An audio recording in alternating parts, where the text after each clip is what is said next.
Today I'm gonna put on some decals. I saw them on a forum. They basically black out this center pillar. So ordered them. They're like 18 bucks. Okay, cool. So I got these opened up. They're actually hard plastic. So that's gonna look pretty cool. It's gonna make them a lot easier to install. It's got a protective film on top of it. So we got, when I first opened it up, I thought there was only 2 in there, but it's actually both sides. So it looks like it's gonna be pretty straightforward. First, I'm gonna take this rubbing alcohol and just kind of rub down the truck pillars to get all the wax and dirt off of it. All right, a couple minutes later, man, that looks pretty sharp. I'm pretty impressed with this thing. For 18 bucks, man, that's a pretty nice little come up on an older rig.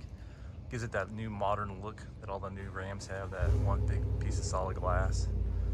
And I'll put the link in the description below for the product, but it's like 18 bucks, and highly recommend it.